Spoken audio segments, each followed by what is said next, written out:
Cette vidéo va montrer comment étudier graphiquement la convexité d'une fonction sur un intervalle. La convexité d'une fonction est révélée par la position de sa courbe représentative par rapport à ses tangentes. En effet, lorsque la courbe CF est située au-dessus de ses tangentes, on dira que la fonction f est convexe, alors que lorsque CF est située au-dessous de ses tangentes, on dira que la fonction f est concave.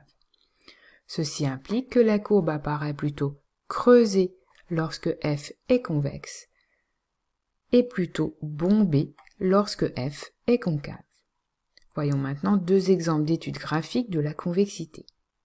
Lorsqu'on veut étudier graphiquement la convexité d'une fonction f, on pourra d'abord observer la forme de la courbe. On pourra alors se demander, est-elle plutôt creusée ou bombée? Ici, il apparaît que la courbe apparaît plutôt creusée. On peut donc conjecturer que la fonction f est convexe sur R. Si l'on veut conforter cette conjecture, on peut également essayer de tracer quelques tangentes. Ici, si nous traçons des tangentes, il apparaît que la courbe apparaît plutôt au-dessus de ces tangentes. On peut donc bien conjecturer que la fonction f est convexe sur R. On donnera donc toujours un argument, celui de la position de CF par rapport à ces tangentes, et on précisera bien toujours l'intervalle concerné. Ici, il s'agit de R tout entier. Passons maintenant au deuxième exemple. Ici, une tangente a été tracée pour faciliter l'étude. En effet, on voit que le point A va jouer un rôle important puisque la tangente en A traverse la courbe CF.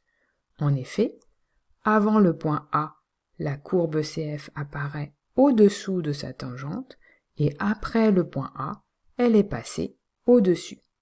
Le point A est donc un point d'inflexion pour la courbe CF. Il y a donc un changement de convexité en son abscisse, c'est-à-dire pour x égale à 2. En effet, sur l'intervalle moins l'infini 2, la courbe apparaît plutôt bombée. Si on essaye de tracer une tangente, la courbe apparaît en dessous de sa tangente. On peut donc conjecturer que la fonction f est concave sur l'intervalle moins l'infini 2. Sur l'intervalle 2 plus l'infini, la courbe apparaît cette fois-ci plutôt creusée. Si nous essayons de tracer une tangente, la courbe apparaît au-dessus de sa tangente.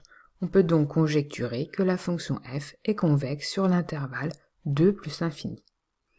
On peut alors préciser qu'en x égale à 2, f change de convexité, ce qui implique la présence du point d'inflexion. On pourra préciser ses coordonnées.